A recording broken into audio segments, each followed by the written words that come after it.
Good evening, this is Queen Juliana, your dark mask diva. Alright, so the topic tonight is drug addiction or alcohol addiction and 12-step programs. Before I get into the topic, this t-shirt, it says magic mushrooms.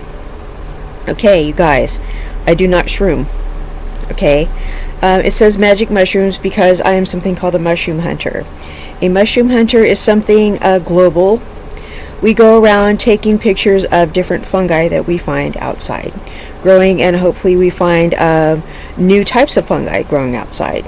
So we submit the pictures on the internet and compare and like each other's pictures and stuff like that. So you might see a little mushroom next to my name too. So I've been really into seeing different types of mushrooms for a long time.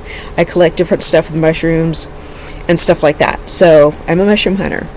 Alright, so I've really, my hobby has been mushrooms for a really long time, so don't want you guys to think that I shroom, that I sling shrooms, or anything like that. So that's the deal with the mushrooms, okay? So I just want to clear that up. I am also an ex-drug addict. I know what you guys are going to say. No, you're a drug addict in recovery. You're always going to be a drug addict. Bull. Okay, that's a very unpopular opinion. People tell me that I have to say that I'm still a drug addict, that I'm always going to be a drug addict. Okay, I'm not a drug addict anymore. Okay, I have 4.5 years clean from benzodiazepines. I no longer crave benzodiazepines, and I'm going to tell you why. Because I needed a medical treatment, okay? I needed a medical treatment because my body was missing something that made me crave the benzodiazepines, okay? That kept me physically dependent on the benzodiazepines for 10 whole years. Yeah, I was on them for 10 whole years, okay? So my body, I had a hormonal imbalance, and I also had an imbalance that I needed bipolar medication. Alright, so now that I have, now that I'm getting hormone treatment and I'm getting bipolar medication, I no longer crave the benzos. Alright, so what I just needed was some medical treatment. So now that I'm getting the medical treatment, I no longer crave the benzodiazepines. So I never get the urge to use them. Okay, so I'm going to talk to you about the faultiness in the 12-step programs and why they are not healthy for people. Okay, I'm going to say some things that are some unpopular opinions, and I'm going to tell you this. A lot of people say, oh, those 12-step programs have helped me, etc., etc. Okay, a lot of that rhetoric, I believe, is very unhealthy for these addicts that want to stay off of drugs, alcohol, and other unhealthy behaviors. Okay, now I had a previous addiction. I went in the first time that I had the previous addiction and wanted to stay off the first drug that I had a problem with. Okay, that just made me relapse and go get off and go get on an even more harmful drug. Okay, so I'm going to tell you that those 12-step programs, I think for the most part, I don't think they're good for people, you guys. Okay, I'm going to tell you why. The premise is medically unsound. Alright, I'm going to tell you about the premise of it being a disease. Alright, in the 1920s, they needed to call it a disease so they can treat people with alcoholism. They needed to do that so they can open sanatoriums for people who had alcoholism. Okay, there was a lot of alcoholism in the 1920s. So they needed to classify it as a disease so they can treat people with drinking problems. When people are addicted to alcohol, they have something, withdrawals called DTs. Okay, so they needed to bring people in and give them medication because they were withdrawing and having something called DTs. Okay, that detox is very painful for these people with alcoholism. Okay, so they had to call it a disease, okay? Alcoholism is not actually a disease, but they had to put it in the medical journal as such so they could open those centers to treat people with alcoholism. They also have to call drug addiction a disease. It's not a disease, but they have to call it that word. So that word is, it never was a disease, but they just had to call it that in the medical journal. It is 100 years out of date, you guys, and it was never an accurate term in the first place. They had to say it just so people can get treated, just so people can get help, so they can open all those rehabs, bring people in, and get them the help that they needed, okay? Because physical dependency is no joke. Okay, so that's where the word disease comes from. Now, there are a lot of people that don't know that. Everybody I've shared this information with has been shocked to hear that. They don't understand because they've gone into a rehab and they've been told that they have a disease. All right, the people that run the rehabs, a lot of them don't know because they've been told to tell the clients that they have a disease. Okay, the people in the 12-step programs have been told that they have a disease. And they've been told to teach other people that they have a disease, okay? It's not a disease. The thing is, people who are addicts, a lot of them probably have some kind of chemical imbalance, okay? They either have something they're missing nutrition-wise, okay? Or they have some kind of, it's not a disease, it may be some kind of disorder, okay? Which is not a disease. They may have bipolar, or they may have ADHD, okay, or they may have depression. They may have PTSD, okay. Those things can be easily cured. All right, just by balancing out your norepinephrine, or your dopamine, or your serotonin. Okay, or maybe you don't even need medication sometimes. Sometimes you just need to go in and talk to somebody about something that's bothering you. All right, so a lot of the time these things can be straightened out with, in a simple manner, okay? Sometimes people are afraid to go in and get help. They just go to the resource that is the quickest. A dealer, the liquor store, or get caught up in gambling, or something else, okay, or shopping too much, or whatever is available that just seems to trigger the pleasure centers in our brain. The pleasure centers in our brain will trigger serotonin, dopamine, norepinephrine, okay, and sometimes that's when we need medicine. Okay, so what it is there's nothing different about you, okay? You just have something that's a little unbalanced. Maybe you're not getting enough fresh air.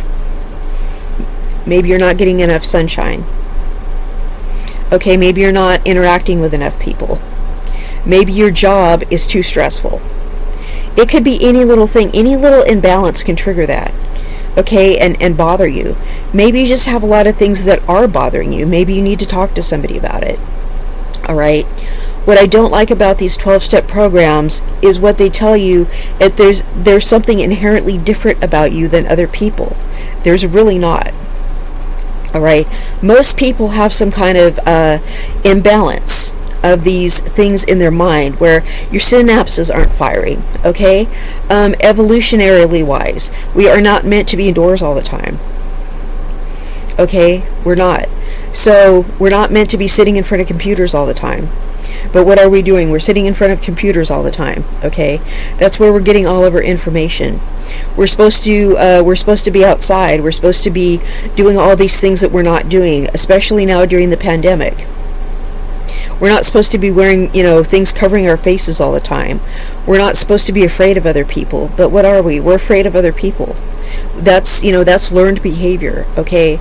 So now more than ever, we're all very confused human beings, okay? So addiction is on the rise. These 12-step programs are telling us that there's something inherently wrong with us and that we are different from other people. We are not. We're just going through something, okay? So you are not inferior to other people. You are not an abnormal human being, okay? You are not spiritually sick. You may feel spiritually sick. Maybe you're afraid to talk to God. There's nothing inherently different about you than anybody else, Okay, you might have a mental disorder. I mean, that's nothing to be ashamed of, seriously. But here's something. I'm gonna put the glasses on now. Here's some things that go on. Okay, the thing, I had to write some stuff down. Okay, the thing about these 12-step programs is, this is what was very distressing to me that I noticed. They're very self-invalidating.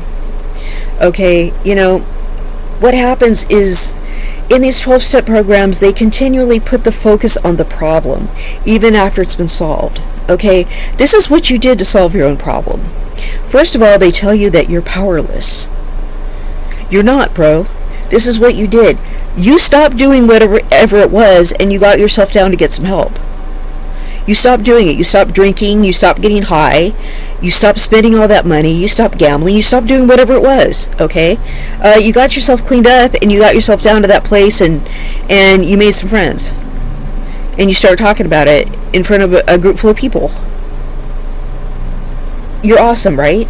You fixed the problem. You fixed 90% of what was wrong all by yourself. That's not powerlessness. But they're trying to tell you there's something wrong with you. Are you serious? Okay? They're trying to convince you that your using is out of your control. No, it's not. They're trying to tell you that you're still an addict. No, you're not. You stopped. Okay? They're trying to tell you that you have a disease. Okay, I think I explained to you that it's not a disease. Okay? But they're ignorant. Okay, I can't blame them for their ignorance. They don't understand. They don't have the medical knowledge that I just shared with you. But now you know, okay? They're trying to say you have a disease and that it's incurable. Okay, first of all, the disease doesn't exist. But they think it does, and they think it's an incurable disease.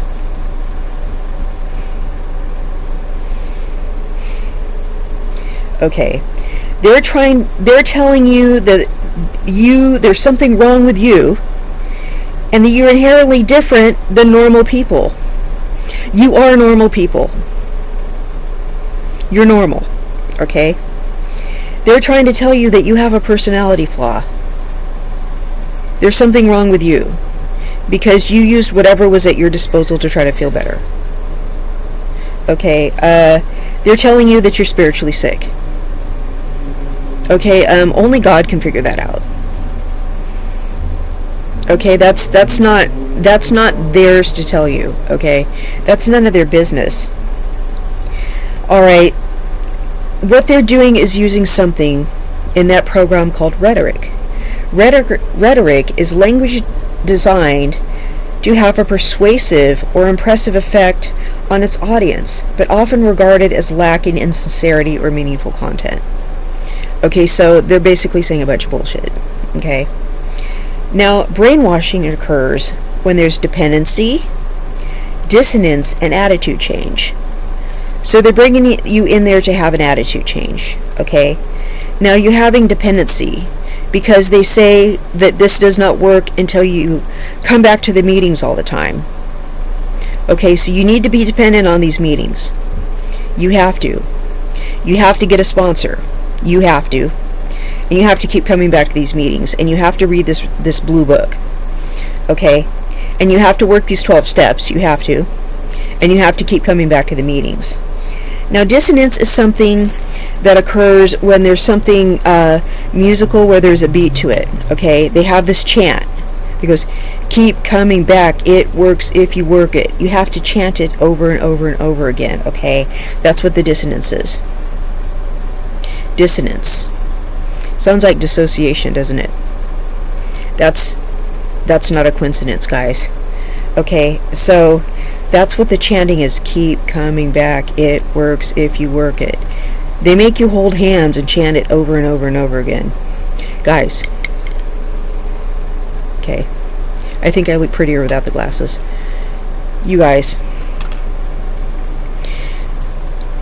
They're basically brainwashing you, telling you that you're powerless, that you're different than other people, and that you're inferior to other people, and that you have this incurable disease, a disease that doesn't exist.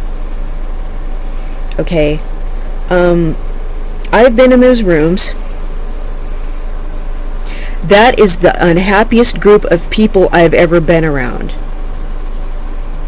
Okay, I was an addict for 10 years. When I'm around those addicts that were using, those people were happier, those addicts that were using. I'm around those sober addicts, those sober alcoholics. They are so unhappy. I cannot believe how unhappy that group of people are. Because they're missing something. They can't get high anymore. They can't get drunk anymore. But they're missing the medical treatment they need. And they're being told they're pieces of garbage.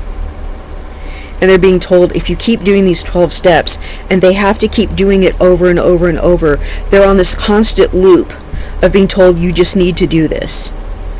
And their chains are constantly being pulled. It's so sad. And they keep saying, oh, this is helping. How? All it's doing is keeping them off the street. But I mean, you go in there and you make friends. I've seen people go in there and find a spouse. It does. It keeps people off the street. It keeps you away from your dealer. It keeps you out of the bar. It does. It kept me out of trouble for a while. But I mean, people in there were still, getting on my nerves. Being in there made me want to use even more. Because I'm sitting there hearing all this stuff that I was smart enough to know is a bunch of nonsense. I'm like, I'm sober right now, and what they're saying really doesn't make any sense. And they're sowing low self-esteem in there. That's what they're doing. And I'm hearing people saying a bunch of bull. Like, this chick was saying, I was thinking this and I was thinking that, and I did this thing, it was so wrong, but it's my disease. And I'm thinking, no, it's not your disease. You just have low self-esteem and you do dirt to people. You can't trust anybody with low self-esteem. And you're blaming that is why you're using. You're saying, it's my disease, it's my addict mind. No, you just have low self-esteem. You can't trust anybody with low self-esteem. But she's going around going, it's my disease. Do you know how annoying that was to me? And all these years later, I'm doing impressions of her, because it was annoying. I'm thinking, no, chick, you have low self-esteem and you like doing bad things to people. And you're blaming it on this disease that doesn't exist. She's like, it's my disease. And she's just like talking about, what makes her inferior, and that's why she thinks like that. It's, it's like, and I know why they're susceptible to brainwashing. It's because, they're susceptible to escapist behaviors. And I understand because I was too, because I was not getting the medical help I needed. You guys, if you're an addict, you have so much power. You're not powerless.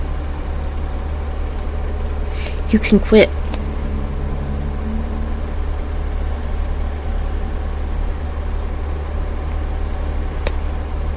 They just want to make you feel bad so you'll keep coming back to the meeting. And they're filling your head full of ignorant nonsense. And medical terminologies that are out of date. And rhetoric. And they're brainwashing you. You have so much power. You were so much more.